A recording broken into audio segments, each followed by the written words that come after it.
Welcome to this week's edition of Black Authors Matter TV, where we interview the latest movers and shakers in the African American literary community.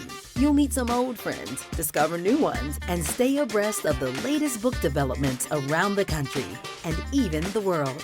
So sit back and relax for the next 2 hours with Black Authors Matter TV co-hosts Gwen Richardson and Dr. Rhonda Lawson.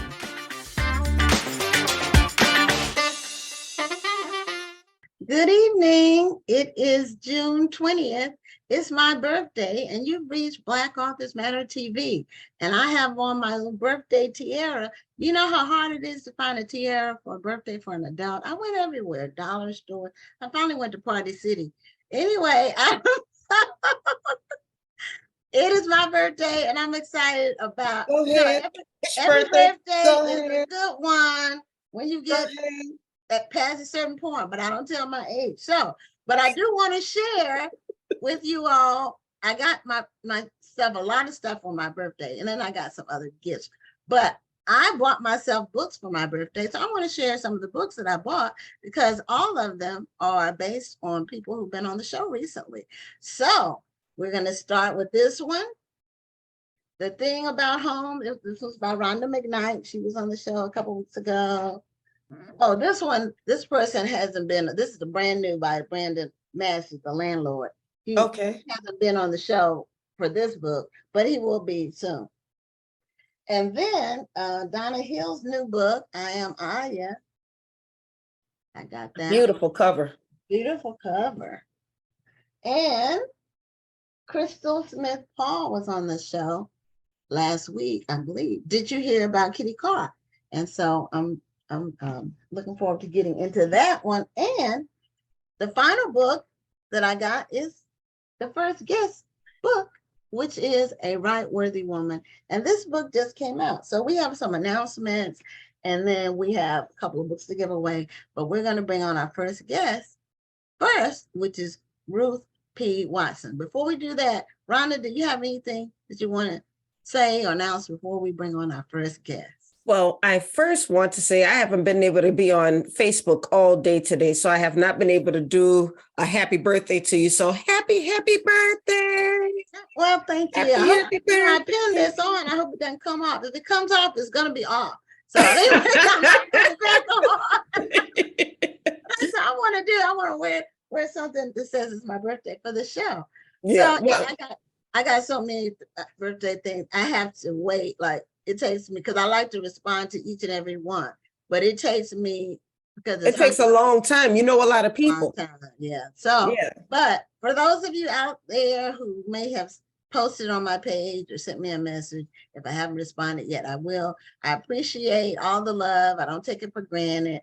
And like I say, every birthday is a good one after a certain point, especially because you really appreciate them more.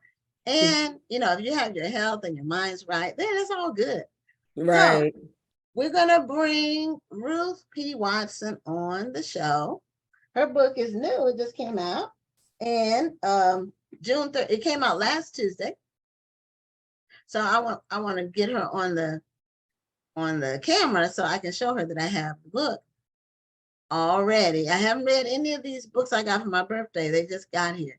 I think some just arrived today, and then I got some on Friday, so I haven't had a chance to delve into them yet, but I will. They're on my to be read. They will be on my to be read shelf. So we're waiting on Ruth to go on camera and to have her audio, and until she does, I want to let people know about the National Black Book Festival. Registration is still open, but it is rapidly closing. We're getting close to being sold out. Ruth, welcome to Black Authors Matter TV. Thank you for having me. Thank you for being here. It's my birthday today, so that's why I have. Oh, that's right. Happy birthday. Yeah, thank you. And I wanted to let you know, I ordered a copy of your book. I have it right here. I haven't read it yet. Yes, thank you. Book. I love the cover. It's very, very stately. Oh, yeah, I hope so. I'm glad you like it. Yes. So, Ruth, you write historical fiction primarily. Is that correct? I do. Say that again, please. I was trying to get hear you better. For some Oh, reason, I my said, voice is down. I can't hear too well. okay. You write historical fiction for the most part, correct? Yes, for the most part, I do. I Okay. love historical fiction. That's my favorite genre. So we're kindred spirits in that regard.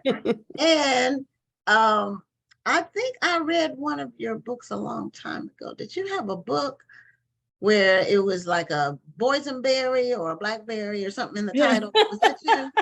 A boysenberry.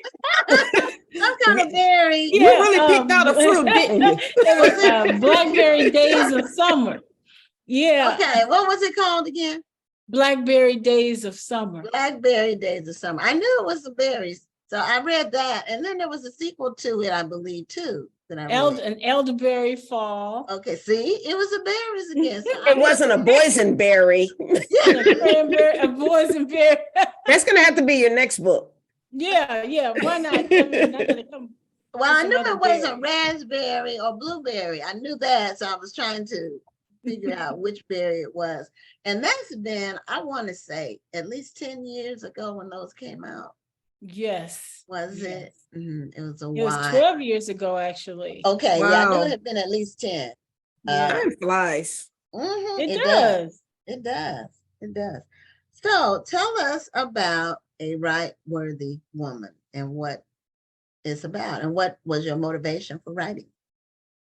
Well, I talked about in a Blackberry Days of Summer about a lady that always come into the club, and she's always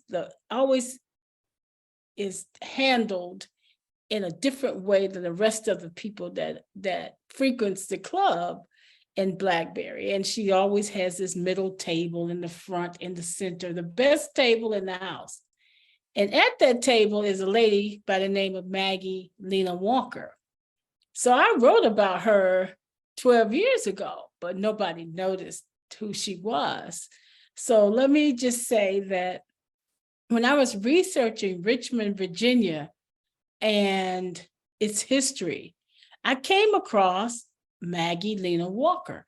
Now, mind you, I'm thinking at that point, Madam C.J. Walker, because it was around the same time period. Okay. But it wasn't it wasn't Madam C.J. Walker.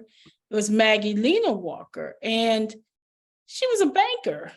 And I'm thinking, wow, why we don't know anything about it? I'm from Virginia. I took Virginia history. I took Black history. We never talked about Maggie Lena Walker where I'm from. So, I mean, she just became, and my curiosity sort of kicked in at that point. I wanted to know more about her. Okay. I think I've heard about her from, it was in the context of something else during that period. Well, she did so much. Or yeah, it was, I've heard of her because I was thinking it was Madam C.J. Walker too. That's why when I heard about her, I thought it was Madam C.J. Walker, but it wasn't. It was somebody who was banking. But I can't remember what context I heard about her in. So, but I didn't remember it from your book because I don't remember the storyline. I probably read 1,000 books since then. Oh yeah, you have. I read a lot of books. So, so did you craft the story around her actual life, or did you just kind of create a story? Actually, I crafted a story around her life. Okay. I did a lot of research about her, and I wrote another book, which was going to be my last in the berry series, A Strawberry Spring. And when I turned it into the editor, they read it and they said, is there a real woman by the name of Maggie Lena Walker? And I said, yes, it is. And they said, this lady sounds very interesting, because I sort of broke her down then. I started talking about what she had done in Richmond and other places in America, and they wanted to know about her. So I said, okay, I'll write the story if that's what you want me to do. So they didn't buy that book. So They bought. They didn't buy the folder for strawberry that. book. They didn't buy that one.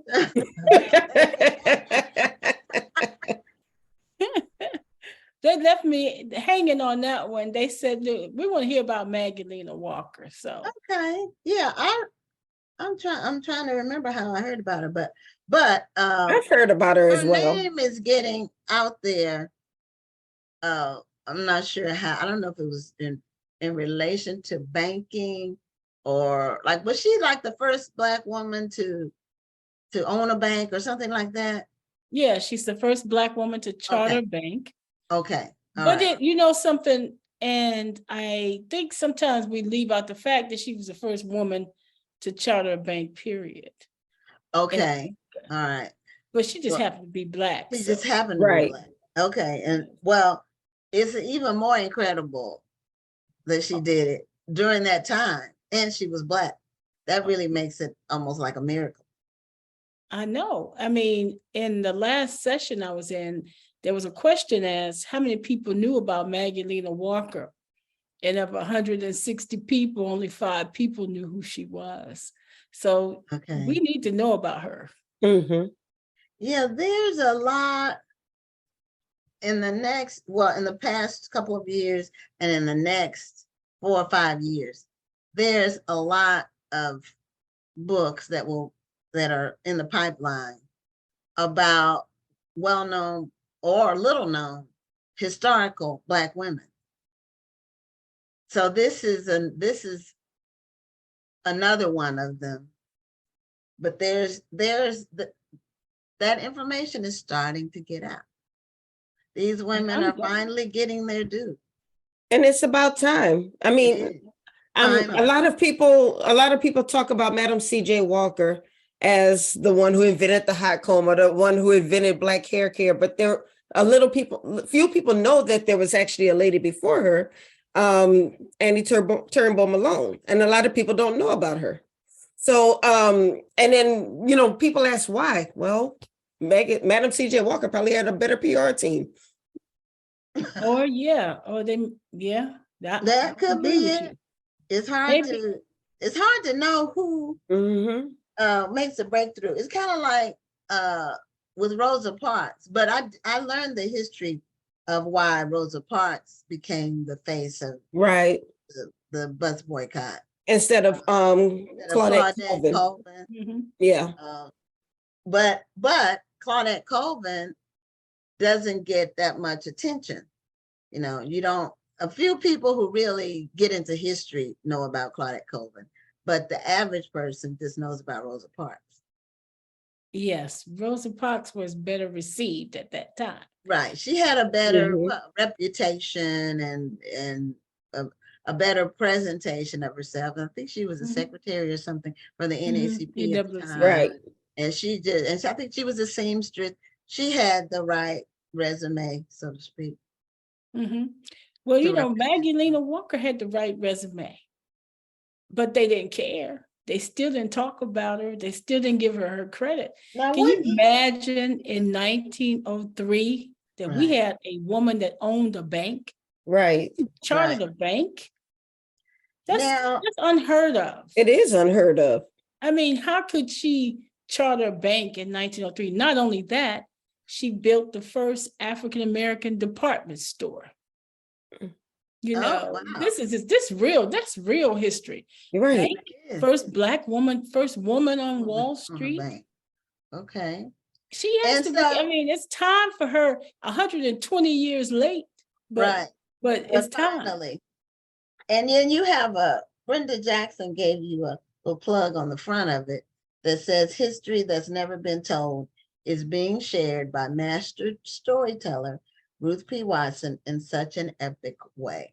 Now I have a question. Does she look similar to this, or is this just what do you call it? Stock photo? No, she looks similar to that. That's the reason why we keep that on there. Okay. I mean, we had another cover, initially. And yes, I remember you posted it on Facebook. And we wanted to do something that the family could recognize, like down in history. 100 years from now, they say, oh yeah, that did look like my grandmother or my great-great-great-grandmother. So that's why we changed the cover. It wasn't for any other reason than to be true to Maggie Lena Walker. Okay. Interesting. So what's something else that you would like people to know about Ms. Walker? Maggie, well, Maggie Lena Walker was an activist. She cared about Black women. She didn't want us to be domesticated. And that's all we did back then. You know, we were supposed to clean and cook and iron and wash for someone. And take care of other people's children. And take care of other people's children. And she decided, you know, it's time that we do something other than that. We learn some other skills. And she made that possible by hiring Black women to work in her bank, training them to be professionals, training them for other jobs other than domestic jobs. She opened the door to corporate America for us. So when we have a job today, we can sort of credit Maggie Lena Walker for it because she did that.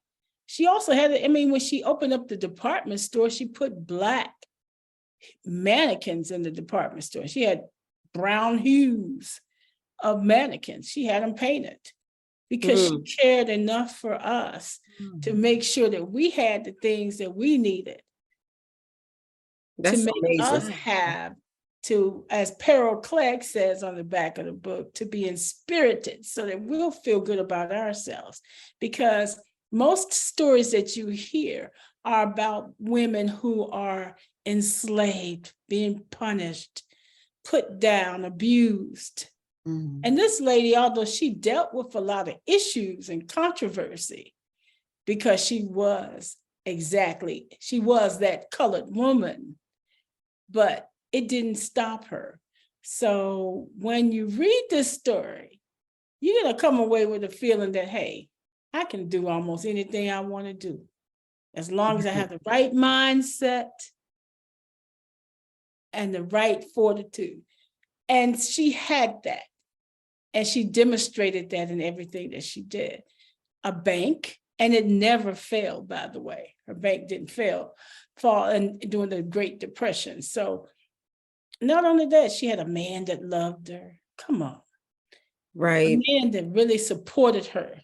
And now that's something that you don't hear a lot. Unfortunately, when they're telling a lot more Black women's stories, and you'll find that they had a man who was abusing them or cheating on them. So, it's refreshing to hear a story about a successful Black woman who had a supportive Black man beside her. It is. And I hope that men will read the book as well, because it might give them some insight on how to handle us, because Black women are going to do it if nobody else does. We're going to work. We're going to do the things that are necessary for our advancement. And we just want them to get with us, not to put us down for doing it. I love that. Me too. And, that could be a show. Oh, yeah. So where does she live? What part of the country? Oh, she lived in Richmond, Virginia. And, and there's a statue of her in Richmond, Virginia, but I can tell you I was in Richmond recently. Some of the people think it's Madam C.J. Walker. Yeah, I guess because their names are somewhat similar. Well, Madam and Maggie, because Madam wasn't her name. Her name, no. that was the title people wrote on her. But that people automatically do go to Madam C.J. Walker. And then there is a similar time period. Yeah, around the same time period. So yeah, but Maggie Lena Walker, which we have to continuously let people know who she is, because Black Wall Street, female Wall Street, none of that would exist without her. Now, how was she able to accomplish this? Because Virginia, was the cradle of the Confederacy. Oh And that so how was she? I'm thinking she's from the Northeast, even though a lot of things happen in the Northeast too, but it wasn't as restrictive as, so how was she able to do this in Virginia? well, Virginia is definitely the Confederate, the home of the Confederacy, Right. the monumental home of the Confederacy. Yeah. But I think she was able to do it because she was a praying woman. And not only did she pray, but she believed in her prayers. See, there's a difference between praying and really believing in your prayers. So she prayed hard and she believed she could do things that other people felt she could not do. And I think that a lot of our problems, some of the things that we deal with on a daily basis, is based on fear. It is. Fear of what other people are going to think, fear of what could happen, fear of the unknown, sometimes fear of the success. What if this thing actually works? Yeah. This. Yeah. Well, so I many lose things. my friends because sometimes when you succeed, you lose your friends. Mm-hmm. I mean, that happens. Yeah, you do. But you can't worry about that when you have a goal in mind. Your goal is to help Black women and other people, because in helping us as Black women, she also helped the people around her to learn how to receive Black women in positions of authority. And that's a hard thing to do in that time period, because her husband took a lot of abuse as well, because they said she was acting like a man. And we hear that today. The minute we try to do something, some dude is going to say, oh, you trying to do what I do, or, they hold it against us. Right. It shouldn't be like that. I mean, I'm not saying all men, but there's a big percentage that does. It's a popular notion.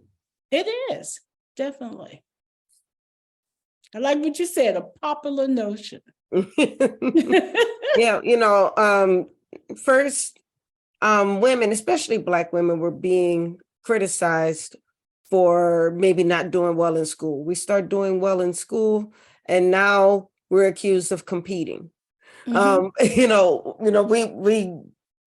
first they say, you want us for our money. So now we start getting jobs where we're making our own money. And now we're so busy chasing our careers that we don't make time for a man. They said we didn't travel. We started traveling. See, you spend all your money on traveling when you should be at home. It's always going to be something. Right. It is always going to be something. If you're trying to please people, you only the only person who you won't please is yourself. And most of the time those people are just talking and some people are going to criticize you no matter what. So you're right, you have to set your own goals, you have to have your own vision, you have to act on it, and you have to let the chips fall sometimes. Treat everybody right, treat people like you want to be treated. That's what I follow, the golden rule, and protect your integrity. That's very important. But that, the sky is the limit. So I want to ask about the title of the book. Where did the title come from? Well, we toyed with the title. Initially, the title was Unladylike. Okay. And they can be scrutinized after we thought about it. We already saying that she does things that men don't necessarily like because she took a leadership role.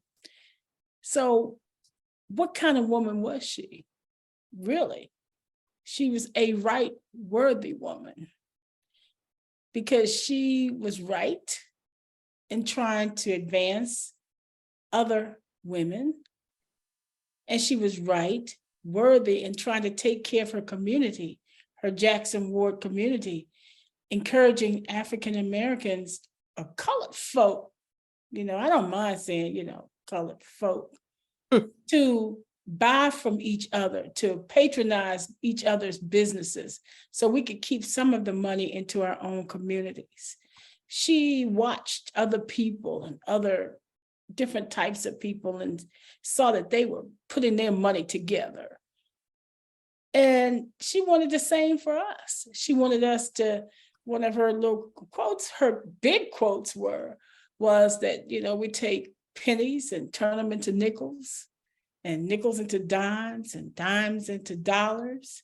We take the weak, the few, and the weak few, and turn them into a powerful many. That's what money does for us. That's what capitalism does for us. And she could see the economic value of us as a people long before many people even thought to do what she was doing. So I think she should be out there with the best of anybody that has ever done anything. She should be somebody we study in American history books. Okay. Because she was the first banker. So she's the first lady of Wall Street. We say black woman of Wall Street, but I can't find nobody else that was there before her. So now let me ask, because I know you do historical fiction. So is this a fictional story based on her, or is this a biography about her? It's not a biography. Okay. It's a fictional story based on her, but all the facts in the books have been verified and several times, because I wanted to give you some truth. Yes. Along with the storyline. So. Right. Now, did you have challenges researching her, since she's not, her story hasn't been told multiple times in multiple arenas, like Madam C.J. Walker's has? Did you, what were some of your challenges just in gathering the information? Well, the challenge is that I read everything I could find about her and about her contemporaries, about W.E.B. Du Bois, about Mary McLeod Bethune, who was one of her best friends. I've read about everybody so that I could understand what was going on during that time period. Okay. And I can honestly tell you, probably any and everything I saw, I read. I visited Richmond.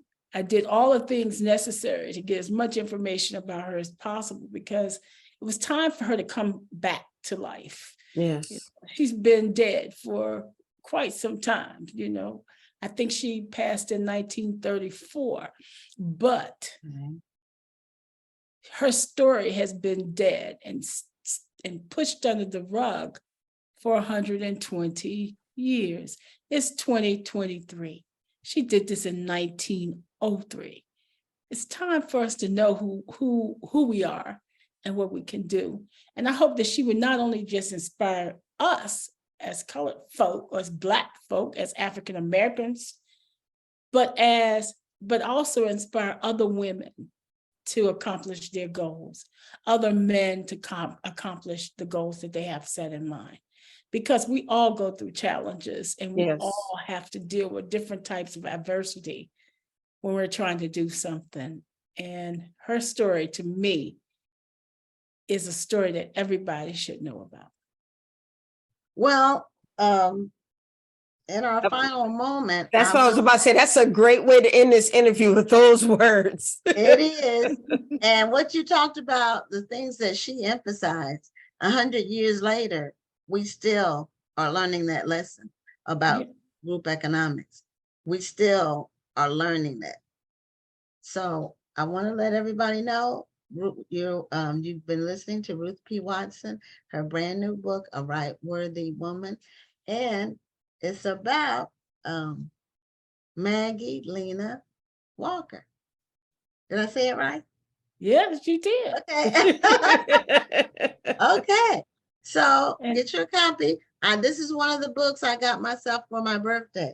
And for you all who tuned in late, the reason I have on this tiara is because today is my birthday and I'm still celebrating.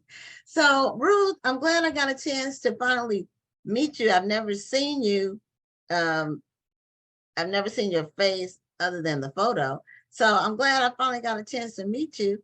And I got a chance to read those Berry books.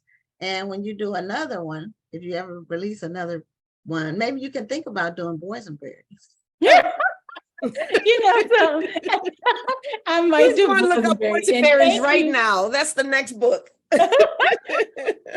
Thank you for the t-shirt too. You know, I had to put my t-shirt on. Thank you so Okay. much for sending this to me. You're I appreciate welcome. it so much. It looks good. I didn't think I was going to be able to fit it, but it did fit, and I'm happy about it. So thank you. And happy birthday to you. For all the guests of the show. Every guest on the show gets a t-shirt. So thank you so much. And thank you for your happy birthday wishes and all the success in the world with this book. Thank you. Thank you so much. Thank both of you for Thank having me. you. And thank you for being here. I really enjoyed it. And I'm going to be picking the book up myself. It's a beautiful cover and a beautiful story.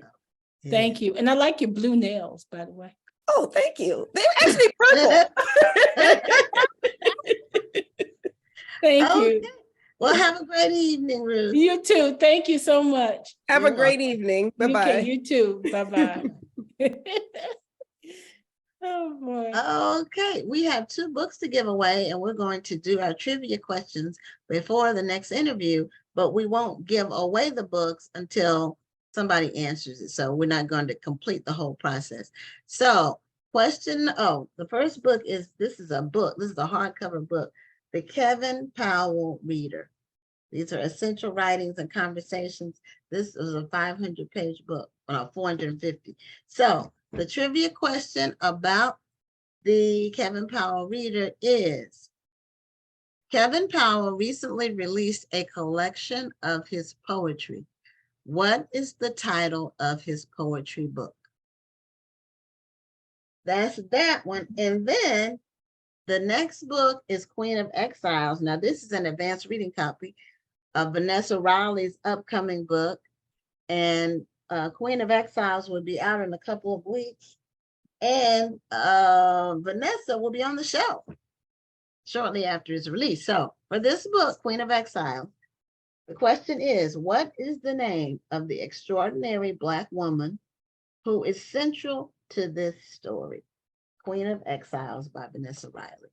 She's been writing a lot of historical fiction of late. So, and she did 3, this is her 3rd really thick book about someone in history, back to back. She did 3, in 3 years, she wrote 3 very hefty books, very, very well researched. And she's an engineer by trade, by profession, or whatever, but she finds the time to write these books. So our next guest is Marita Golden.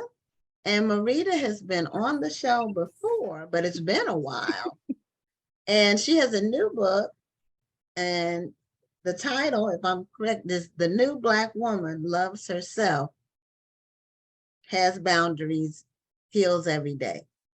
So you have it behind you.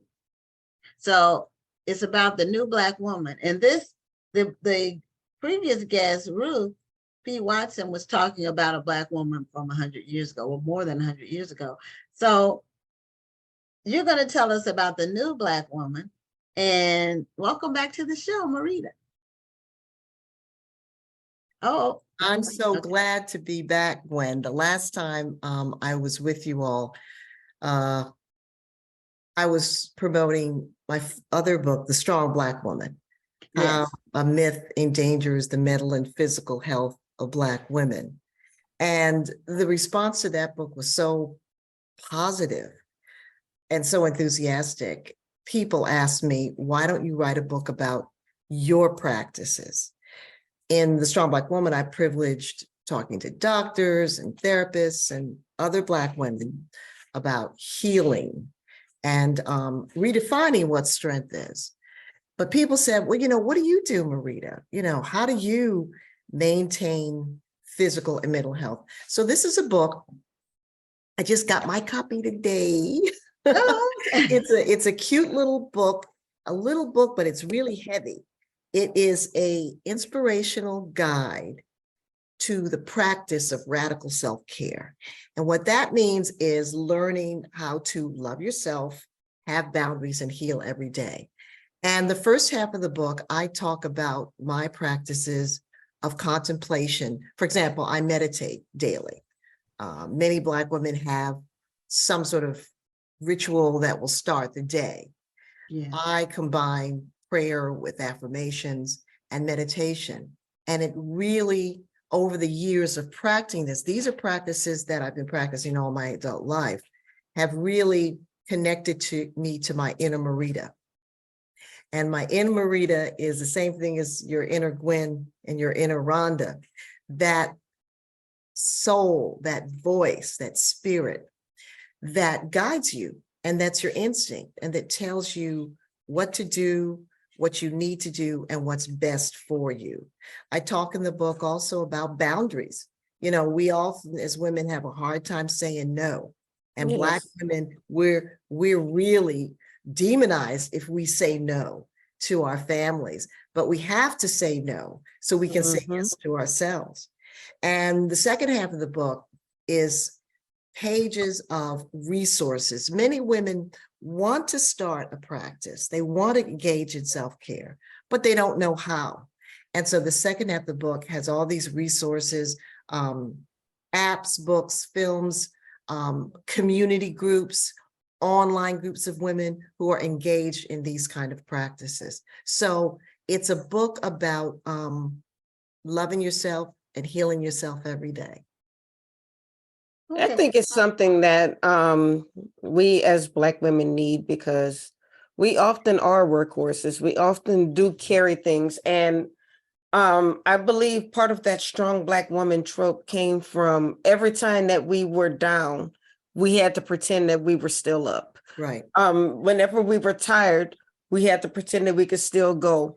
Mothers were making sure that the kids were fed, and it was okay if they went hungry, as long as the kids and the man of the house was fed, because the man of the house had to make the money for the house. So he had to make sure he ate. And, you know, so it was always something that made us put ourselves on the back burner. Yeah. And also so, yeah, the women were also working. But even if they were working, they had to eat after the man if anything was left over. Right. So they were talking about sexism. So and that's what I'm saying. It's always something that we have to put ourselves on the back burner. And then when we started putting ourselves first, we became villainized for it. And so in the fear of not being villainized, we keep putting ourselves on the back burner. Yeah. Well, one of the things I love about this younger generation of Black women and actually Black youth is that they are getting over the fear of talking about their emotional pain. For example, I talked to a Black woman therapist just yesterday who said she has so many people wanting to make appointments with her that she has to turn people away. And when I was at Norfolk State University last year, I asked the class I was talking to, I said, how many of you would be willing to seek out professional mental health care if you were in emotional distress? Everybody raised their hand. But then when I asked, do you have family members? Does your family support that? Only about a third of the students raised their hand. So this younger generation is really leading us in this discussion about breaking down the fear of seeking out mental health care. So this is really important. And I mean, this is a book. In the book, I talk about the fact that we have a lot to celebrate. Black women are in the midst of a revolution. We are really engaging much more in self-care than ever before. I'll give you an example. I went to a Juneteenth celebration at a park near our house Saturday, the day, Saturday before the Monday holiday. And it was a wonderful affair. The weather was great, Black people, So I just got into a conversation with the woman who was sitting next to me. And you know how you get in these conversations with strangers and you find out everything about their lives, and you tell them everything about yours. Well, she shared that in the last year, she had lost her significant other and her son. And she was in therapy. In fact, she's got individual therapy and group therapy. She's trying to get her son, who lost his twin brother, whose twin brother died, get him into therapy. And not only is she in therapy, but she's writing. And as a teacher of writing, as someone who works with people who want to write books, I find it so amazing. Black women are writing like crazy. Yes. Black women are writing to save their lives and find the meaning in their lives. It's a great time. Absolutely. Because we interview a lot of them on this show. We will be celebrating our 3rd anniversary next month. Congratulations. Thank you. But a couple of weeks or 3 weeks ago, we celebrated our 500th guest. Wow. So we've interviewed a lot of Black women and men, but it's majority women that have been writing like crazy, like you said, about everything. About just about any topic you can imagine. Yeah. Something that you said at the very beginning when you said people get angry sometimes when we have to say no. But also when we say no and it's said with conviction, people notice it around us. They realize it might take them a while, you know, but they realize that we were right when we said no.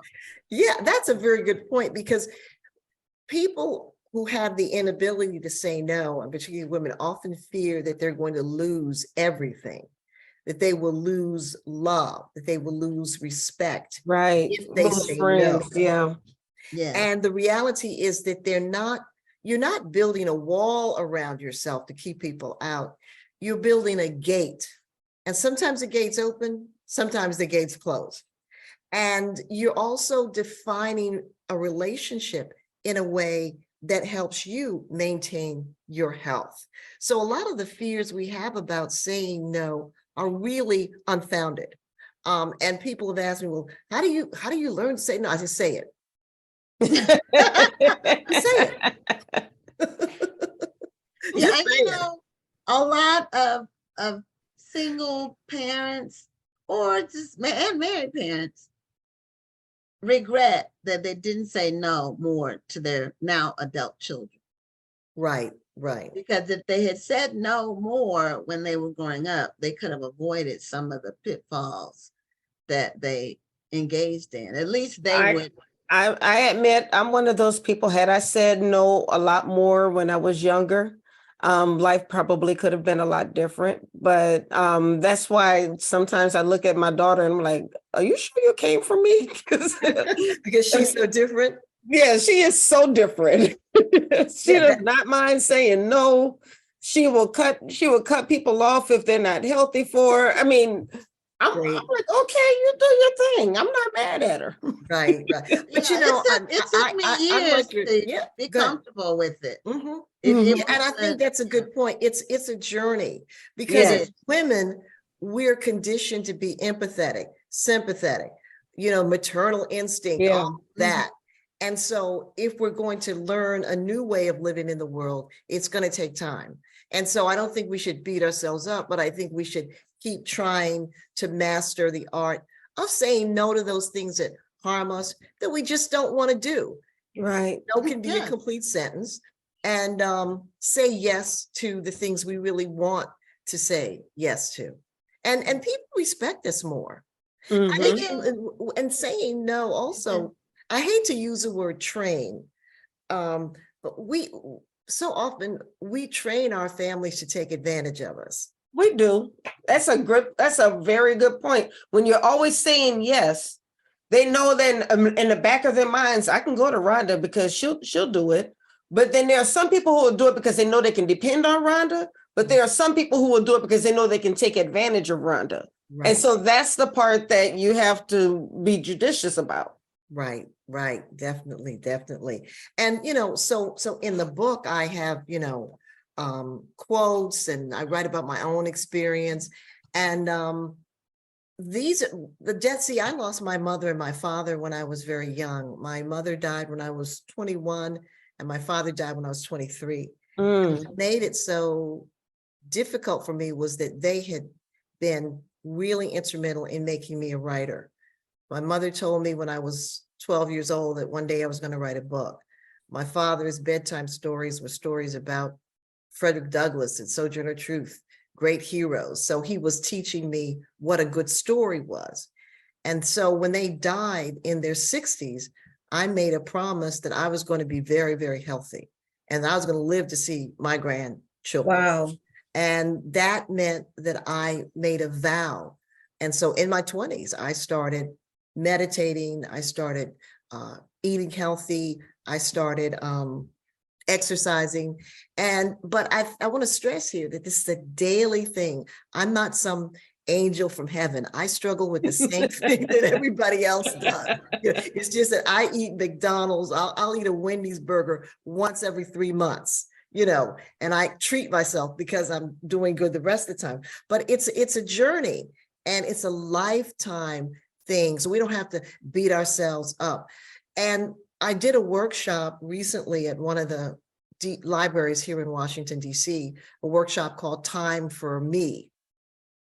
And it was so interesting because these were women, about 20 women. The majority of them were over 60.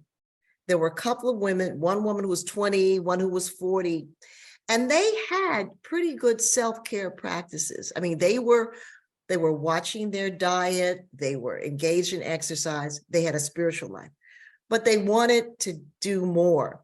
And one woman came and she said, well, I wanted to learn how to meditate. I said, we're going to meditate. And so we opened the workshop, we just closed our eyes and we just breathed in and out, and 5 minutes. People think you have to go to sit on the top of a mountain. No, you can meditate right where you are, and it will slow your heart rate. It will help you with high blood pressure if you've got asthma. And we need to do this all during the day. I always find it amazing that on jobs, you can take a smoke break, but you can't take a nap. Right. That's true. They look at you funny when you take a break to just talk to your friend on the phone or something, but yet a whole group of people are going outside to smoke and nobody says anything. And I remember a coworker saying that one time when her coworkers went out and had their smoke break, she pulled out her nail file and started doing her nails. And somebody said something to her. She said, well, if all of them can go outside and have a smoke break, I can sit here and do my nails. And they're poisoning themselves. Yeah. Right? And anybody who walks around them. But Yeah. that's legitimate. So yeah, but more and more workplaces, are supporting the idea of taking a break, just, to take a break. And when I was writing my book, The Strong Black Woman, I asked a therapist, what the one thing that you would like to see Black women do? And she said, slow down, sit still. Yes, Breath. yes. Yeah, that's true. It's really, really important to do. Really. Yeah. And, because I went in business so young, I was 25 when I first went in business, and I haven't had a boss since then. But I had to learn, and my husband knows he's not my boss, even though we work together. But I wasn't with my husband when I started my first business. So we met at a business conference. So we were both entrepreneurs. That was like something we really had in common. But I had to learn early that saying no is crucial. If you have a business, you have to say no to a lot of stuff. Yes. Because otherwise it can take you under. So, that's one thing that taught me, like with employees, y'all can't be buddies. You can't be buddies. That's just it. It has to be a wall there, some boundaries, because you have to make decisions based on how they perform. And then if you're too chummy, then what'll happen is they'll slack off. Then it'll be like an infection. Right. Everybody will slack off, and then nobody will be working. But the trick part about it is if you don't say something early, Yeah. when you finally do say something, They'll say, well, you never said anything before, Right. so what Exactly, changed now? Right. So you have to Mommy, start it. mommy, mommy. Gwen, Yeah. I have to ask you, the crown you're wearing, tell me what. I forgot. I didn't get to tell you when you came on. It's my birthday. Today Oh, is happy my birthday. So I said, I'm going to wear my little tiara during the whole show. And this is for an adult. That's what I went everywhere. I went to Dollar Tree, I went to the Dollar, whatever, and Walmart didn't have anything. And I said, okay, I'm going to Party City. They have to have something. Oh, yeah. This was the closest thing I could get to something. The rest of them were like, I'm turning 10, I'm turning 21, Right. or whatever. This just says it's my birthday. So, well, you're wearing it well. There you go. There you go. You're wearing it well. I just think it's really cool because Gwen's and my birthdays are so close. they are very close, but Yeah. I'm a Gemini. And I'm a Cancer. And there is a difference. There is. Yeah, and I'm a Taurus. The Taurus. Taurus the bull. Yeah. Can I read a little paragraph? Absolutely. Yeah, this is from the New Black Woman. This is what I'm talking about, silence. And, the world is just so crazy. Yes. And I don't know about you, but I feel so overwhelmed these days. Yes. By so much that's happening. And the silence is so rejuvenating, so important. And in the book I write, in the silence, you meet yourself, your secret self, your sister self. You meet her in a way that is deeply personal and restorative because you are meeting her alone. In the silence, in meditation, in taking long walks alone, you get to hear her voice. You get to hear her voice, which is your voice, and it sharpens your intuition. It sharpens your knowing. Hearing this voice sharpens your ability to know what you need to do. We often look far and wide, seeking answers outside ourselves, but we know the answers. We're just not ready to embrace them, reveal them, and hold on to them. We fear rousing the answers into powerful wakefulness. And that's what it's meant to me to spend time meeting my inner Marita.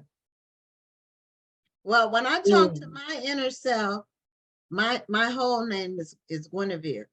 So when I talk to my inner self, I say, okay, Guinevere, this is what we're gonna do. I use my whole name. Yeah. That's why it's you.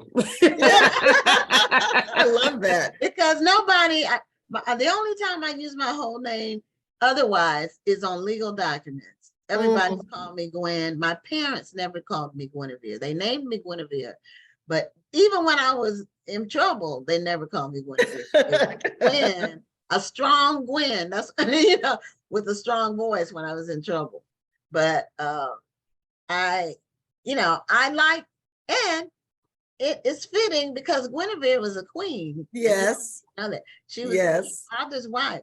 And so I'll talk to myself and tell myself that I'm a queen, so I was named for one. So that's what I do. And I do give myself alone time.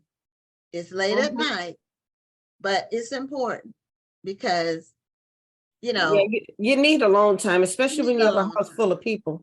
Yeah, you need alone time. I mean, and in the book, I write about situations where, because everybody doesn't, live in a house where they've got their own room and lots of room to roam around. But, you can go in the bathroom and say, do not disturb, and get in the tub. Yeah.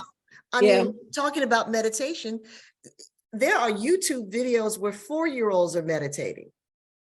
So mama can meditate, mama can put the kids, okay, we're going to breathe for a few minutes. We're going to breathe. If you live in a neighborhood where there's not a lot of beautiful parks and walking spaces, go to a neighborhood that has that. We need greenery, and too many Black neighborhoods are completely devoid of greenery. And that's absolutely. Yeah. So I tried to talk not just from the experience of women who have sort of an optimal life that seems to support everything. But, if you're a single mother, because for example, I've been a divorced, harried, trying to make ends meet single mother after my divorce. And I know those kinds of pressures. And the fact that I had a practice of exercise, a practice of meditation, a practice of breathing.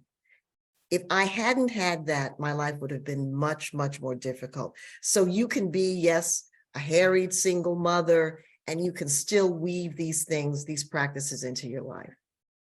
Well, we only have a few minutes left, but I did want you to touch on, I know you have some workshops coming up this summer, and I thought you might want to talk about those. Yeah, I hoop you can put the link that I sent you. Yeah, I sent you a link. Where did you send the link? I emailed it to Gwen.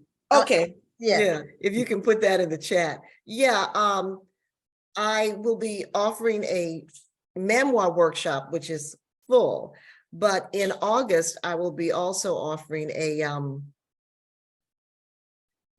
webinar for people interested in self-publishing. It's a 2-hour memoir, self-publishing A to Z. And all the questions that people have about how to get started, how do I market my book, how do I make my book, how do I edit my book, we're going to answer those questions. And there will be an opportunity later in the year to do something even more intensive around the self-publishing. Do you know that there are 4 million, well, Gwen, you probably know this, there are 4 million books published in America, and you probably try to interview every author. But there's 4 million books, and 2 million of them are self-published. Okay, I knew there were millions, and I tell people when they say, well, my book is on Amazon, I said, okay, along with millions of other titles. So how would anybody know that it was there? It's like the tree that falls in the forest. Didn't make a sound if nobody was there and to hear it. So you have to market your book for it to rise above that base of millions, But some people want to write. They're not interested. For example, some people want to write so that they have a document about their life to give to their grandchildren. Yeah. They will want to write to figure out how to heal from trauma. And they're not necessarily interested in the New York Times bestseller list. And I think that's a valuable reason to write. I absolutely agree. I ask people, when people come to me and say that they want to write, that's one of the first questions I ask them is, why do you want to write your story? Are you trying to just get your thoughts out and put them into a book so you can pass on to someone else? Or are you trying to become a best-selling author? Do you want to write more books, or is this going to be your only book? Because often that kind of determines how they attack the project. Yeah. But my classes are filled with these really smart, creative Black women who have these incredible stories. And we know that 30 or 40 years ago, the world was so different. They wouldn't have thought, oh, okay, now I'm retired. Now I'm going to write my story. Nobody thought like that then. So we live in a world that's full of great opportunities. Yeah. Right. So we're at the end of our time, but would you, we see the new Black woman behind you, but just give the whole title. The new Black woman loves herself, has boundaries, and heals every day. And you can purchase it at your favorite Black bookstore. You can purchase it, the usual suspects, Amazon, Barnes & Noble. It's wherever books are sold. Okay. Well, Marita, congratulations on another great publication. And thank you. I love and happy birthday. Thank you. Thank you. I said this, I pinned this on. If it comes off, it's going to stay off. But so far, so good. But thanks. It's always good talking with you. Yeah. Yeah. Thanks a lot. Bye-bye. Bye-bye. Okay. Bye-bye. Okay. So now, do we have winners of the books? The 2 books. I saw some answers come in. Let me see if they're. I did see some come in for the Queen of Exiles. but I didn't like look thoroughly. And the other book is the Kevin Powell. Okay, And this is a what's book. the is Marie Louise Christophe? Yes. Okay, that's Gwen Hayes.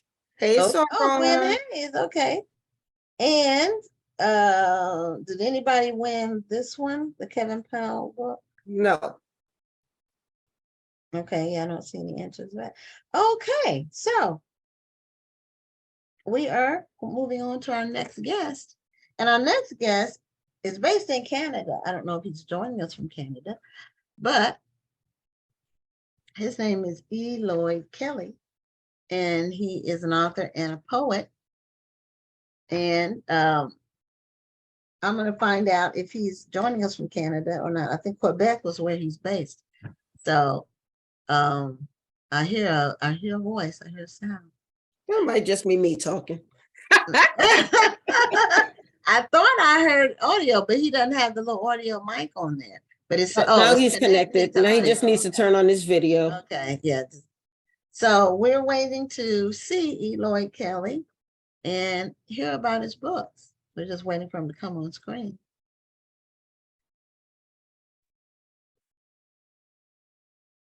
Okay, we got sound.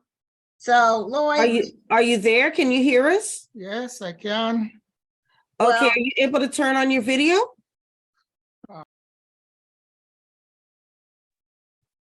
How do I?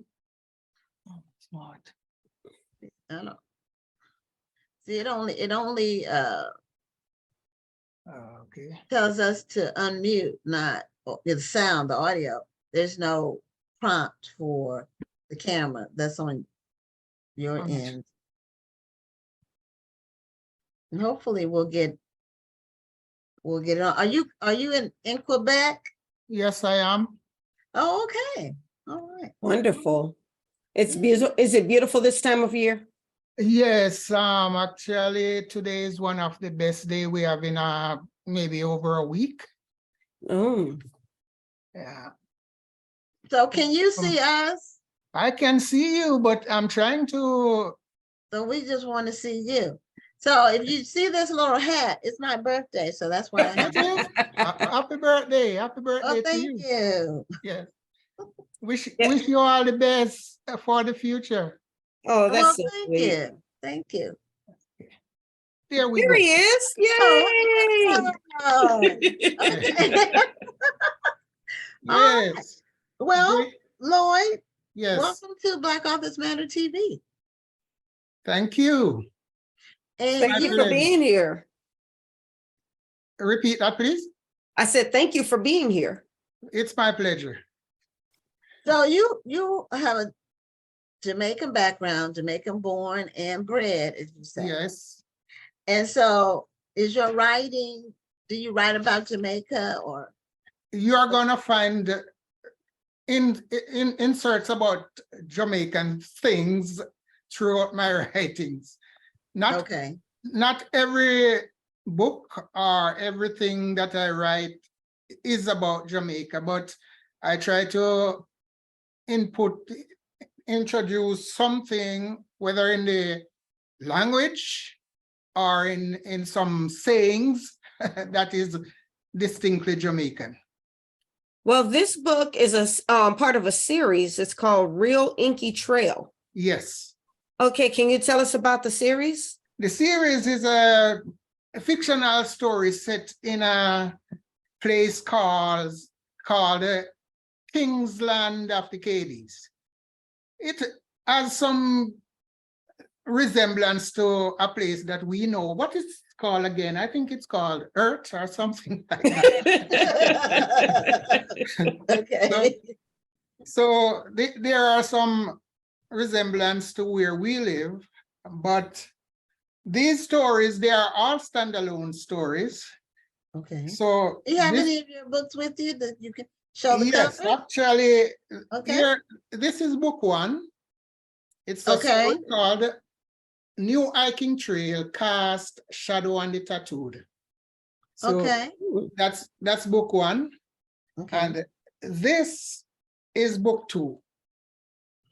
Twisted Tales from the Big From the Fail. Big Okay. Fail. Okay. Yes. And Hmm.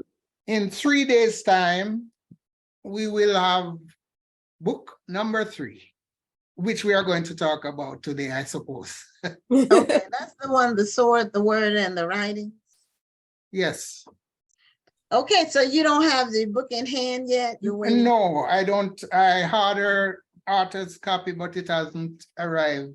As yet. Okay. Okay, well, you can tell us what it's about, though. Yeah. Yeah, so it is, again, as I said, it's set in Kingsland of the Cadies. And I want to tell you a secret right off the cuff that I haven't told anybody else yet. Okay. This book was actually the first in the series. It was actually book 1, but I started out trying to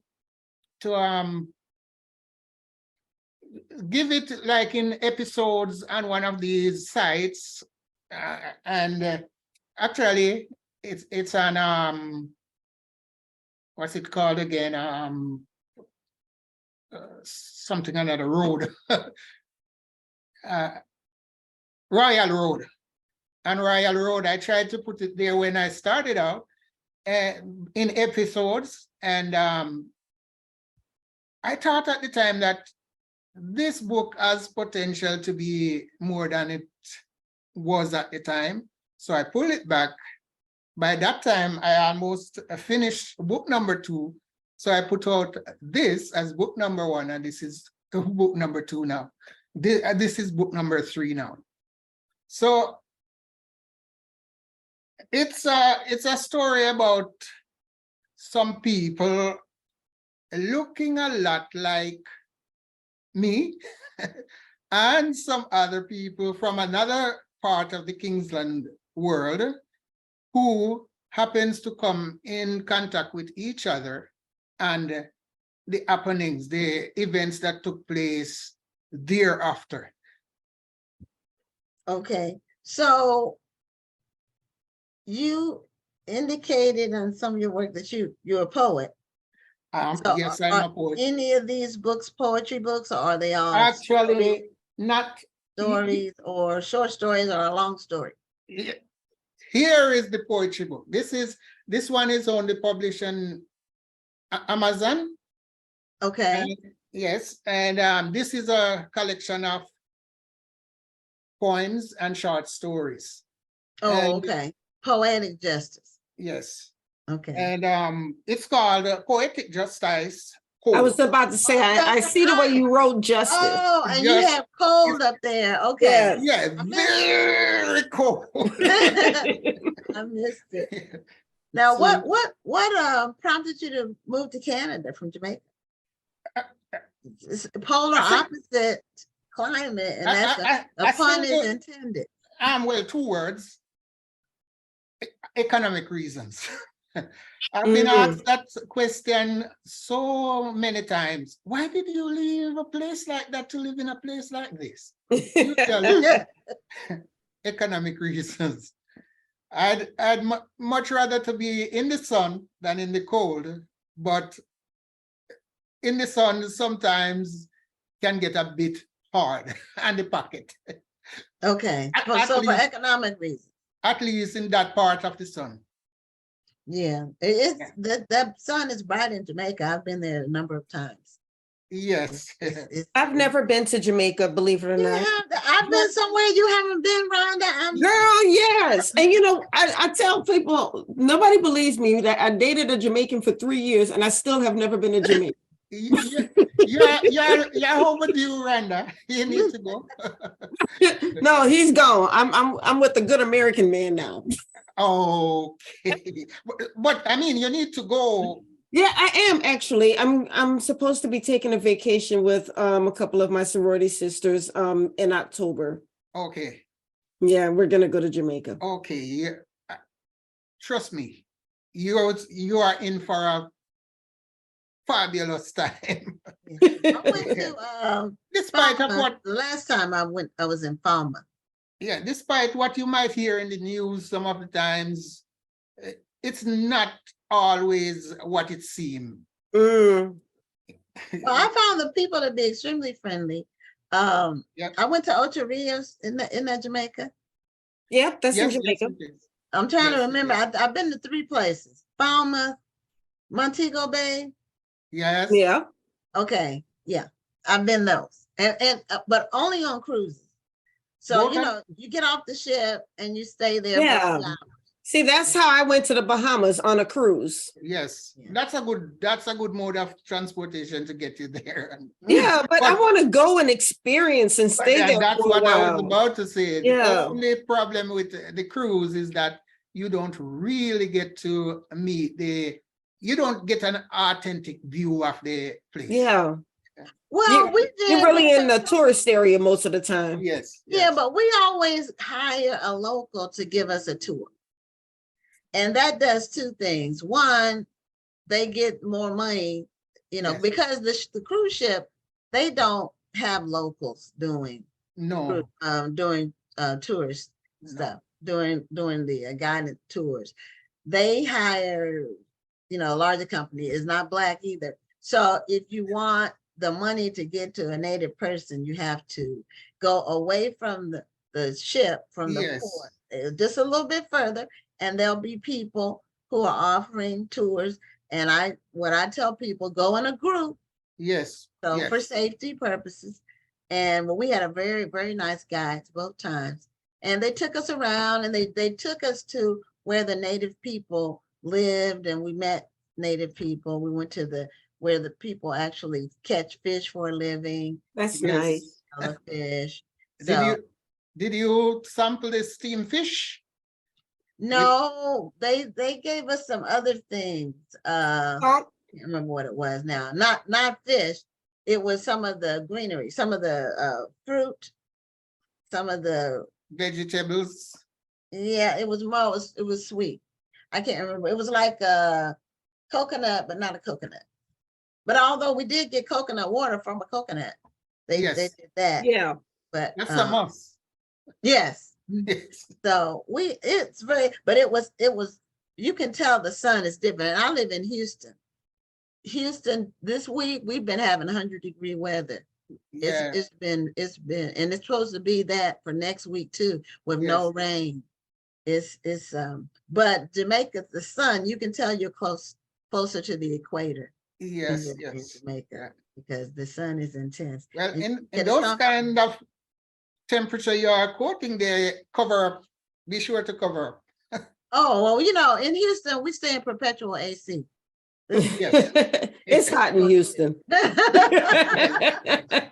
We go out like really like out, like it'll be like 7 in the evening when it's not quite, you know, when the sun has gone down. Yes. But yes. you know, you could seriously get sunstroke if you Yes. spend too much time out there. It's really hot. So how long have you been in Canada?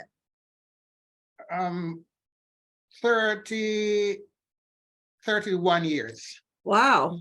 So Been Canada's quite- basically home now. It's home now. Oh, I'm here okay. now. I'm here with my wife and son. Okay. So did you meet your wife in Canada, or did you all go We together? met in Jamaica, but Oh, okay. shortly after I came here. Well, Okay. she was here before me, and then I came and joined her. Oh, okay. Yeah, there are a lot of Black Canadian, a lot of people from the Caribbean that are Black that are in Canada. I've met some of them on cruises where they'll, you know, their family, their roots are in the Caribbean, but they Yes, live. yes. in It's it. a lot. It's a fairly large Caribbean community and growing. Oh, okay. Yes. Okay. So when you write your poetry, what do you use for your subjects? Do you have a certain style? know, There is a story in this book that somebody asked once, how did you come to start writing? And I wrote that piece about it. I'm not gonna read it for you now, but basically, Well, you can if you want. If it's not too long. I would Or rather if you read, have- if I would you have- rather read another piece than Okay, that. okay. This one I can just tell you. Okay, I all right. told the person that it seems as if there was a soul who had died long ago with unfinished business, and that soul woke up and found an host in me and lodged there and says, come, you go and do what I should have done and it did not get done. So I started writing because I suppose you were going to ask this too, but I'll tell you up front. For a guy like me who'd hardly finish high school, could hardly put 6 words together to order my lunch. And then I started writing after that ghost indwells me, and I can't stop writing. So I've been writing ever since. And most of my writings, even the names of these books, I don't pre-think them up or anything. It just jumps at me from the writing. So it just comes to you. Yes. It just comes to you. Yes, I get an idea and I start writing, and then I can't stop. It just keeps flowing. And when I'm doing the review, sometimes the name pops up at me. For instance, I'm going to interject one more. Okay, no, okay, yeah. This is another book. This is one of the first. I think this was the second book I wrote. And this name, I was watching a TV show once, and the question comes up, like, you must have heard this term, all men are dogs. So Yes. it came up in the show. So All men that's are where the dogs. name Manly comes from. Yeah, this one, yes. So I just started asking, if all men are dogs, who taught these dogs those clever, cunning tricks? And a book was born. I started writing, and this is the result. This too can only be found on Amazon. By the way, the series now is being published by Ingram Spark. So Okay, so are you gonna do a hardcover? Is that why you picked Ingram Spark? I haven't done any hardcover yet, just ebook and paperback. Oh, okay, because a lot of people pick Ingram Spark Yes. to get a hardcover book, especially if it's a children's book. Yeah. Well, you can get hardcover now on Amazon too. But yeah, not children's books, because the hardcover on Amazon, unless they've updated their guidelines, it has to be at least 75 pages. Yes. And children's books aren't 75 pages unless they're like for young adults. Yes. So yeah, I when they first said it, I got excited because I write children's books among other genres. Yes. Yes. And so I had to do my hardcover through Ingram Spark. Yes. Yeah. As you mentioned that writing children book, I noticed on your placard, your poster, I am said to be a short story writer. Of course, I write short stories, but not only short stories. Just want to clarify that. Oh, okay. Full-length books too. Yeah, well, we try to create a description based on what you send us, and we're not able to always put everything on there. Yes. We try to But just do a few it's words. good enough. That's why But I you did do write complete. short stories, so it was accurate in that way. Yeah. It wasn't inaccurate. You're saying it's just not all inclusive. Yes. Okay, It's not just. just not just Yes. short stories. So, do you perform live? Do you? I've been doing a few of that in recent times. As a matter of fact, this past Black History Month, I did a few pieces. So I'm getting out of that shell. I wasn't comfortable to stand up before an audience before, but in recent times, I'm venturing into that, and the feedback is quite encouraging, I must say. Yeah. Okay, so do they have Black History Month in Canada? Yes, we do. Is it the same month? Yes, February. Oh, it Oh, is. Okay. yes. Did you know that, Rhonda? I didn't know that Black History Month was in February. I did know they had a Black History Month. Okay. But I think I told you before, in London, they celebrated in October. Yeah. Yeah, you did tell me that about Yeah. London in England. They get a 31-day month. So You just had to throw that part in.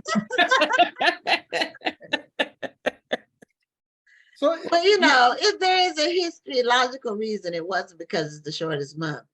When Carter G. Woodson, came up with the concept, it was because of, I forgot, somebody's birthday was in February. Yeah, it was, I believe it was Lincoln's birthday and It Washington's was somebody birthday. else. Yeah. Was it Booker T. Washington's birthday in I'm Lincoln? not sure. Yeah, that's it. Okay. So it wasn't because it was the shortest month, but it just, I have a feeling that have those- something to do with it. one of those is incredible coincidence type. It's just an incredible coincidence. Yes. So you had asked if I want to read something. So just this past weekend, I did this piece and I posted it on TikTok because it's Father's Day. So this piece is quite current in my mind. So I'll do it. It's a little tad on the long side, but not too long. So it's called Grandfather's Hand. So this is not just father to the first degree, but father's many degrees. Okay. So it's grandfather's hand, and hold to my ancestors, your dads too, and moms. I see the years logged in colors, rich calypso paint in dynamic shades, which marks the timeline there and the building blocks of how houses were then made. With the hammer in his right hand, bring out the shovel and bring out the spade, where Grandpa built his own house and farms the Delta lands out on the glade. He gathered and brought the money home, never gave his to the bank, then go asking for a loan. 'Twas grandfather's hand that had laid the foundation. He even hewed the cornerstone. Grandfather was mighty with the hammer, cuts the wood and plowed the ground. A marvel of a man was my grandfather, the greenness of youth yet set in his bones. Grandma made babies then, and the family prospered and grew. Year after year, they came along. So Grandpa had it yet another row. Rows of blocks, that is. They mount up high, just like stairs. He buys them as the money comes available and store them in the backyard out there. He had the rooms as we would have the need for them. A room for Marty, one for Jack, and another for Ben. One more room is added as each child appears. One for each of them, and then for those children of theirs. In the 6th generation, the ceiling was set. Grandpa is still here. He has not moved on yet. 50 years later, and the picket fence is now up. Grandpa downs the morning with a satisfied sup. Satisfied in knowing he has gotten it all wrapped up as he drinks the coffee out of his favorite cup. Screaming whispers are so loud now that one can scarcely even see the way things are turning out from the way how they used to be. Marty's home that he has just bought in town is yet to cover his weary sleep. Makes my grandpa wants to holler, makes him surely wants to weep. It's hardly any bigger than one of these rooms. Grandpa was to have lament at the little mushroom on which his son had so much good money spent. But Marty's content, said small is now the way to go. And since the dinosaurs are already gone, big is surely not cool anymore. Grandpa laments at this too and shakes his weary head. It's their world now. He consoles himself. My time is over. I'm almost dead. But what ways are these for a man to live? I'd much rather to up and go than to live and work all my life just to pay back debts I owe. I must go and lie down now. I've got to take my rest. I've had some great living in my time. I've done for them my very best. Mhm. But if I have it all again to do, which of these lives would I even choose? I'd just as gladly build my own house, and I'd just as gladly grow my own food. I thank you. All right. Yeah, That was captivating. I like that one. it was Thank you. great. You know, that reminds me of someone that I know at church who's, I believe is from Jamaica. He said that the tradition is to build your own house. That's what Yes. and you build it a little bit at a time, Yes. Mhm. and then it's expected to be there for generations. Yes. And that sounds like what you were describing. Yeah, exactly. And Okay. as the way I started, I see the years logged in colors. This is a vivid picture of some scenes in Jamaica of a family building a house. You could count each year since the foundation was set, because every year they would put on like one row of black all around. And the one at the bottom is there so long that it would take on a darker shade, and the higher you go up, it gets clearer. So you can count how long that house has been building. Yeah, I think always thought that was fascinating to me, that, you know, everybody has a skill. So you'll invite your friend over who knows how to do roofing, or your Yes. friend who knows how to do plumbing, Yes. and you're all working on that house. And it might take 10 or 20 years, but when it's done, the house is finished. Yes. Yeah.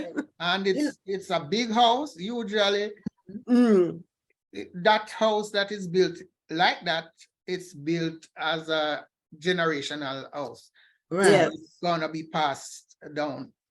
Well, I think there needs to be more written about that. I don't know if there are any books on that, but if there are, there need to be more, because I think that is a fascinating tradition that Yes. more people need to know about it. So it might be something that you may want to consider. I think it would be an amazing, story for people to know about. Just Yes. that whole tradition of building a house for generations in Jamaica. Yes. And not just me, but if I have a dream or an objective for doing what I'm doing now, even if I don't make a penny out of doing this, if I can inspire some of my people, especially the younger ones coming up, Yeah. to do something like this, because I do believe that our people just listen to our music, and Yeah. our people have stories to tell, great stories. But Yeah. I figure that we don't see enough of our people doing this. That's why we don't have too many of us doing it. So if I do it and they see that I can do it and become a success at it, however one might choose to measure success in that, then they might do it too. And you may be amazed at the type of stories that you'll hear coming out of our little Jamaica. Yes. Well, we're at the end of our time, Lloyd, so we want to make sure people know how to get your books. And if you're on social media, let people know how they can connect with you on social Yes. media. So the book, as I said, it's published through Ingram Spark, and hence it's available anywhere in the world that books are sold. You can get it there, but Okay. it's available on Amazon, Barnes and Noble, Kobo, and if you can't find it in your local store, ask for it. They'll get it. And I am not a very savvy guy at the social media thing, but That's okay. yes, That's I okay. am on most active on TikTok. On TikTok. Okay. At All right. at Lloyd K on TikTok. Okay.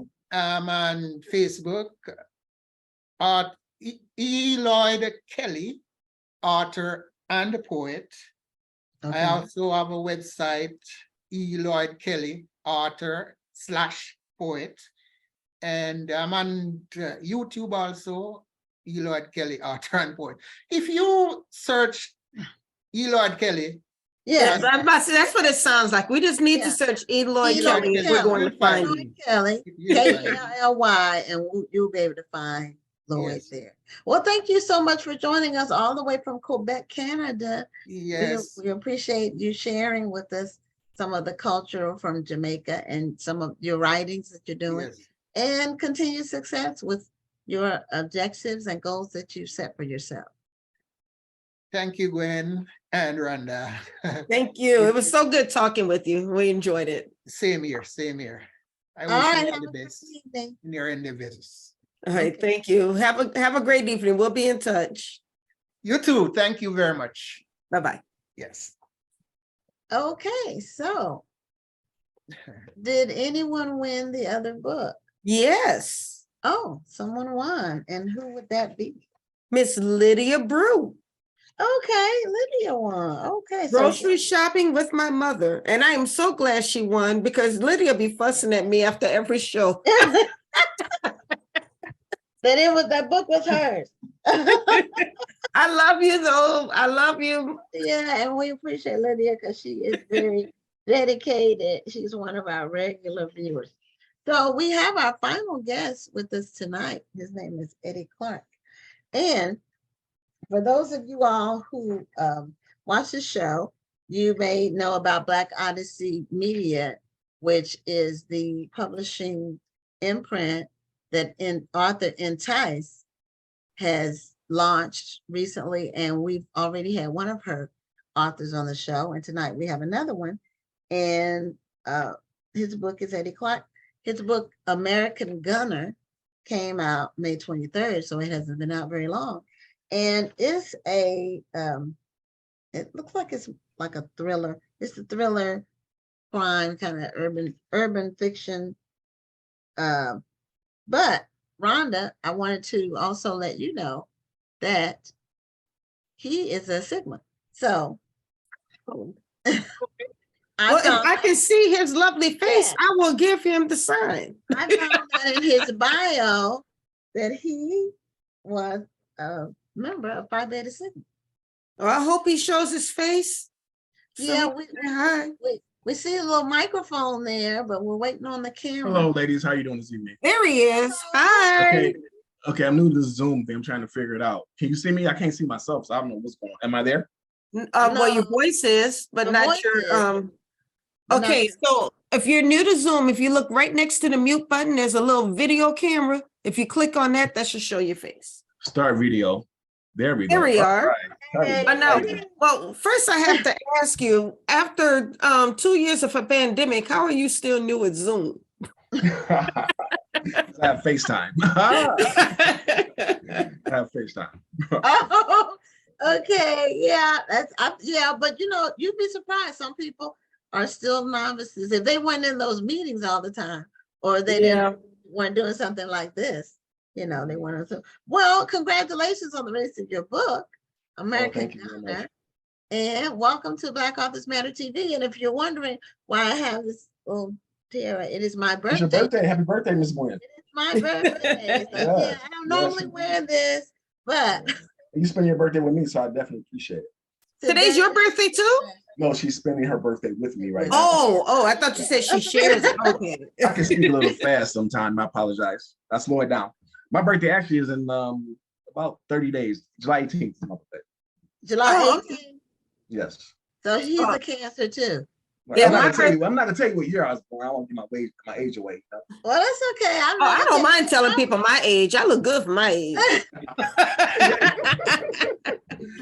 Don't we all? I don't tell people. They normally always guess way, way, way wrong. But I don't like, sometimes people will put you in a box and I don't do boxes. So Right. that's why I'm just Gwen Richardson and just take it.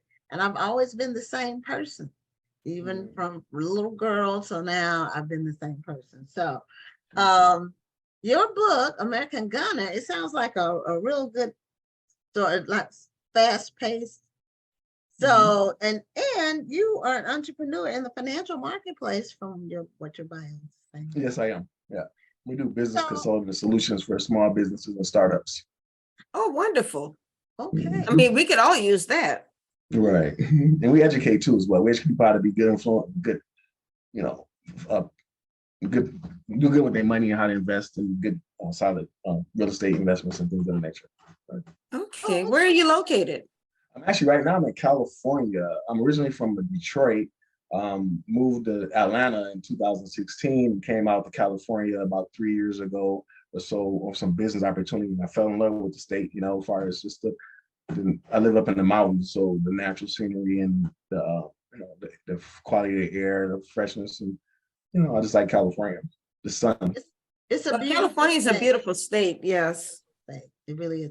We took a road. I live in Houston. We took a road trip to California, to the southern part, and we went through it. We went through the mountains, through the Mojave Desert. Right. So we were in that area. I'm actually up north, more northern, North. Sacramento, San Francisco, in between though, in the Valley area, the Grapevine. Okay, yeah, I've been there, but it's been a while. But that's a beautiful area. The whole state is beautiful. So, ladies, come on. I want to know about your book, American Gunner. Tell us what motivated you to write a crime thriller? Because it's actually based on a true story. Okay. So, and as I told my family, my friends, it happened back in 2015 originally, around Christmas time in 2015.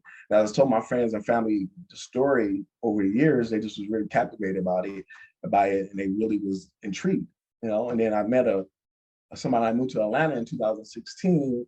I met this gentleman and a couple of associates of mine. It's like, you should write a book. You should write a book. Put everything on paper. Write it down. And from one thing to another, me wanting to share my story, share my experiences. It was definitely an experience. I've been to Africa by myself, to Benin. So it was, they tried to kidnap and kill me. So it was just really. I barely wasn't supposed to be talking to you today, as far as the feds. When I got back to the States, they were like just really telling me, people that go don't never come back, So surprising, shocking, I even got over there.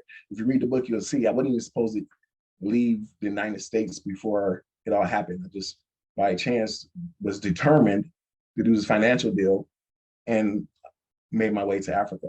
So, and then I just wanted to share my experience from a standpoint of, being able to warn people, let them know what the dangers are of traveling and not necessarily knowing what you're doing when you're traveling, and also an aspect of keeping their family members safe. Because it was at the time, it was a lot of scams going on back then, internet scams and people doing financial business that was not up to par. And I wasn't privy to. I was actually green in the space. My business partner at the time was more fluent in it. And if he was indicted prior to going, so it's a lot in the book. It's a lot going on in the book. A lot of things happened prior to. Like I said, I never should have ever should have went. Really, actually, but I was determined to change my life and experience new things. So you're the central character in the book. Yes. Somewhat loosely based on you. Yes. Mm-hmm. Oh, okay. And is it like that's the Raphael character? Okay. All right. So it's based in the financial world. The real estate, more real estate at that time. Real estate development. The book is, like I said, the book is 75-80% true. So we did some my great co-writer and Andrea Whitfield, she go by Untamed. She really helped the book out a lot, and got my point across. So I like to give her accolades and as well. So yeah, we did a good job. She did a good job on the book. Okay, so you have a copy of it? so you can Oh, show yes, the I audience do. the cover? Yeah, Because we like to let them make sure they order the right book when they go Right. online to get it. I like the cover. I'm about to say it's a very interesting cover. Yeah, definitely. Mhm. Yeah. So, what do you want people to get like from reading it? What message do you want people to get from reading your book? Just a sense of adventure, a sense of visiting other countries, sense of doing business. There's a lot of action in it, a lot of romance in it. There's a lot of a love story behind it as well. A couple of them in there. Okay. And just dynamics of a good espionage type thriller. You know, that's what it is. A crime thriller. Okay. Now, I don't know if espionage is common in our culture, right?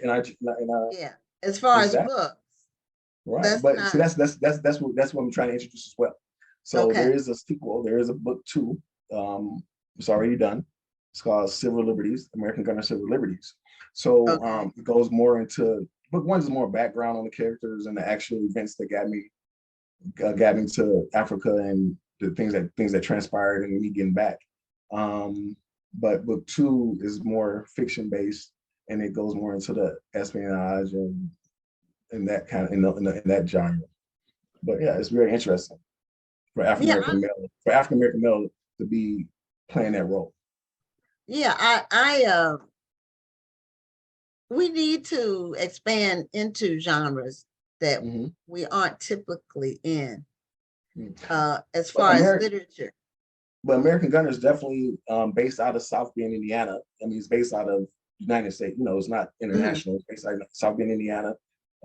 That's where the plot started, you know, and then it gradually went over into Africa and then back to the United States. So it's definitely an urban thing, an urban city context and content in the book.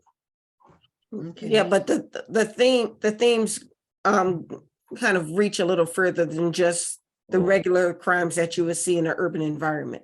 Exactly. Right. Definitely. Right.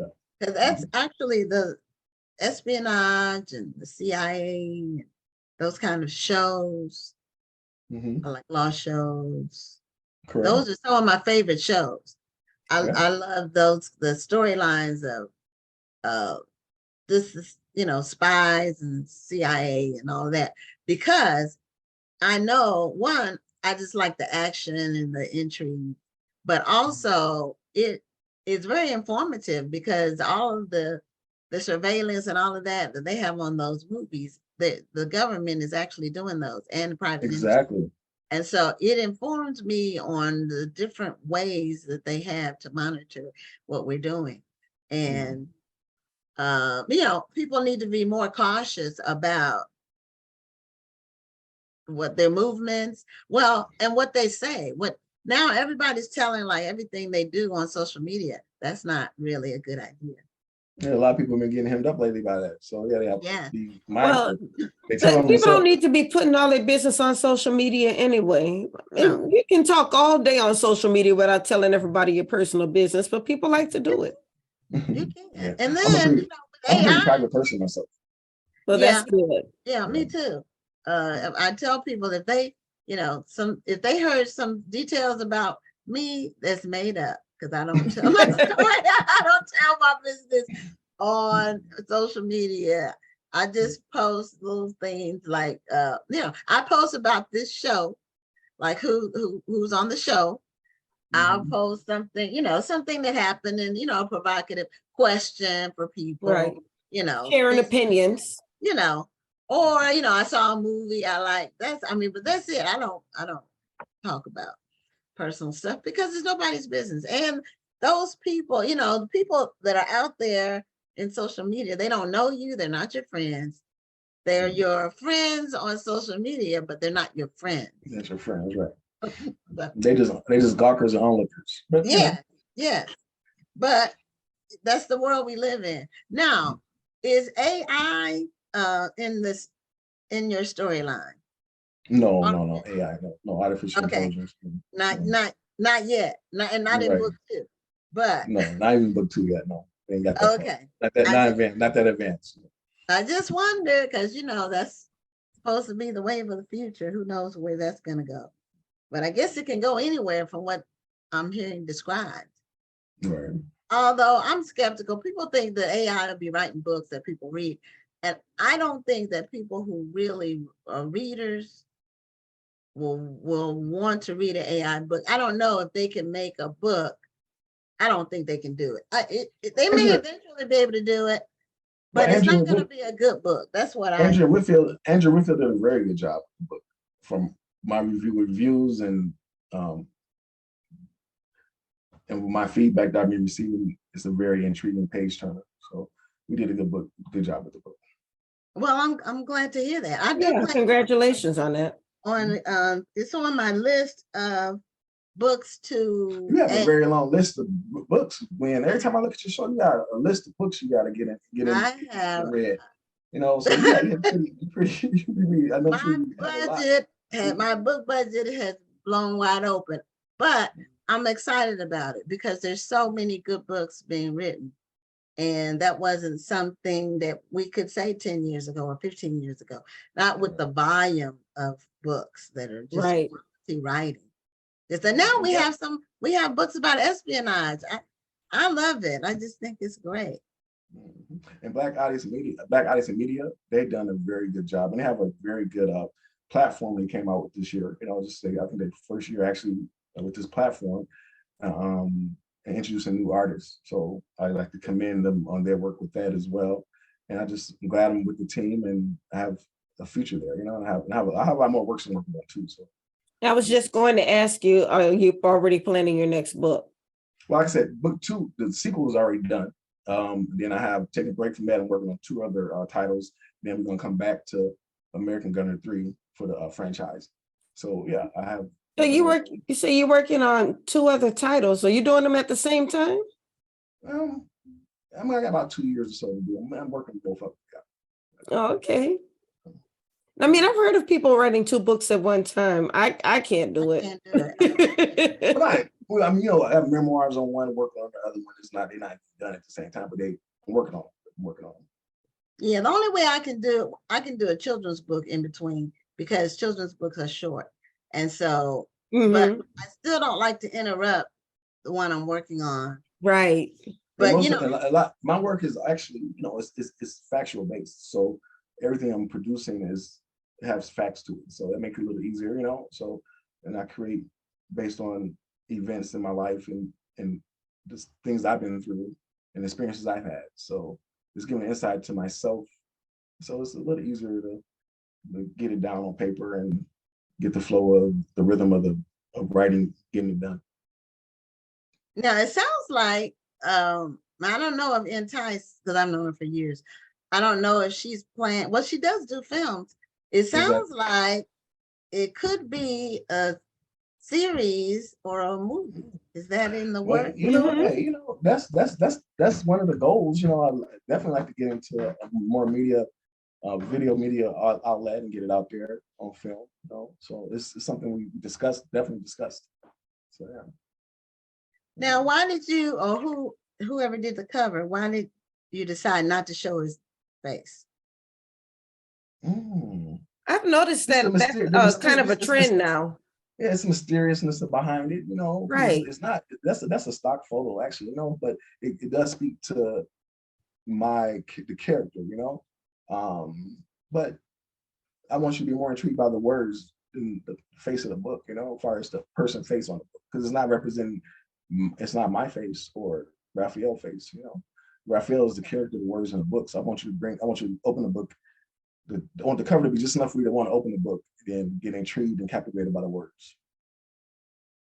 Yeah, I like it. It looks like, is it like the American flag, like on one arm?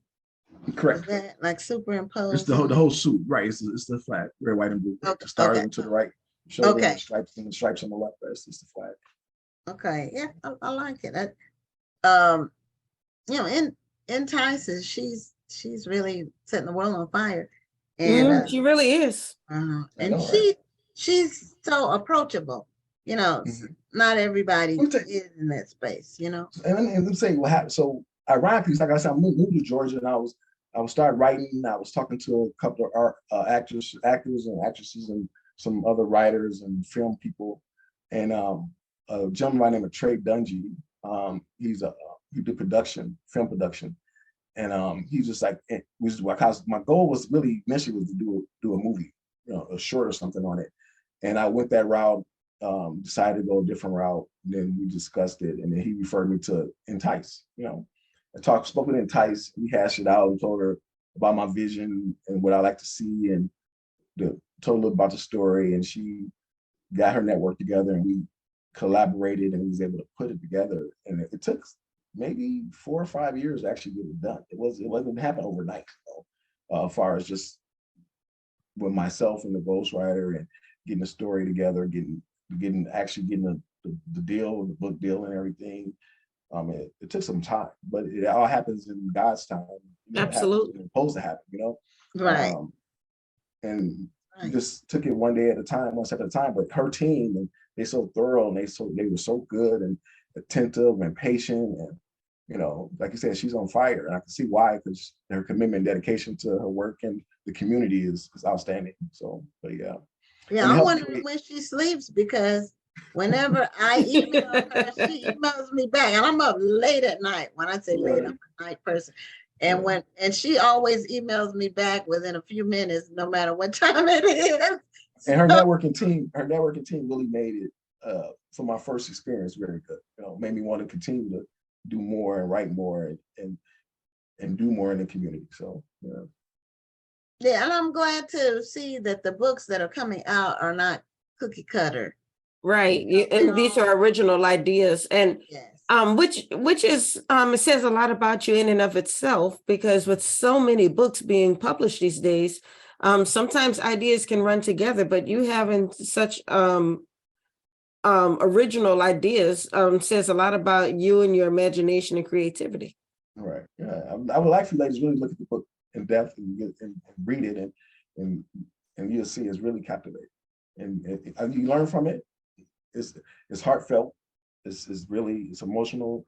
It's raw as well. I'm not gonna say it's raw, violently raw, sexually raw, but it tells a good story, and it's actually it's our life. It's our urban life. It's the life of the inner city. Combined with educational, with professionalism, as far as the players in the book. It just intertwines all that together. So it's a really good book. And I don't mean to toot my horn. I don't mean to keep saying the book is my book, but I just it's a good workout. Well, and also that you in the storyline of the book that it's international, so and Right. discusses places you've actually been yourself. Right. So Right. it's It's very interesting.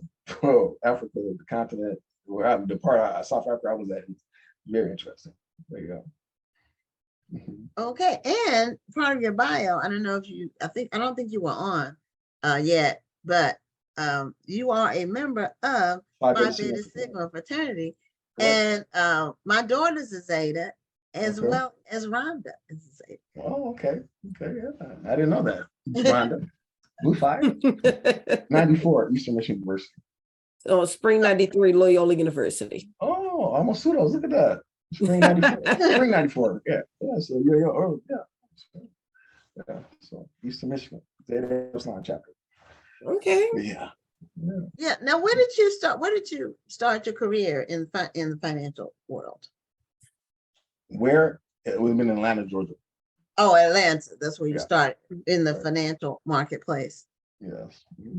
Okay. I mean, actually, when I was financially, but I started entrepreneurship in Indiana, South Bend area. Now it's Michigan. I used to own a farm, a 400-acre farm. We did grain, corn, soybean, hay, organic farming. So that's actually what I really was doing. I owned 2 restaurants, so I was doing farming and restaurants at the same time. And then went through a divorce in 2010, 11, and then stayed in the area, South Bend, Indiana area. And then that's when I got into more entrepreneurship with financial stuff. And then I moved to Atlanta in 2016 but the actual events that happened in the books was around December 2015. So it was like I said, I was green in that space. My business partner was actually more involved in that space, but things happened and I had to go take care of the business for him. And that's what led to Africa and experience. But when I came back, I still, I was still dealing with financials and credit and loans and mortgages and things of that nature. So, and it just evolved into today, that's what I do now full time. So yeah. Wow, organic farming. I don't know if I've met anybody. Exactly, right? From Detroit, I'm from Detroit. So he has a number of different backgrounds. I mean, you can help people in so many different walks of life. Yeah, and that's why I do a lot of business consulting and solutions for businesses, startups, trying to get our people to be able to realize their potential and their worth, and be able to get them to, instead of working for somebody 9 to 5 all their life, try to embrace their abilities and strengths and focus on turn that into something that they can do for themselves and earn an income for themselves. It's good to work for somebody. I'm not knocking it. It's definitely it's definitely a source that when you work for somebody, it's guaranteed it's there all the time. But to be able to bring in something extra for your family or yourself on your own merits is good too, and give you other options too as well. So, they teach our people to go to school, work for somebody 20 years, save your money up, and then build a business where they don't do that themselves.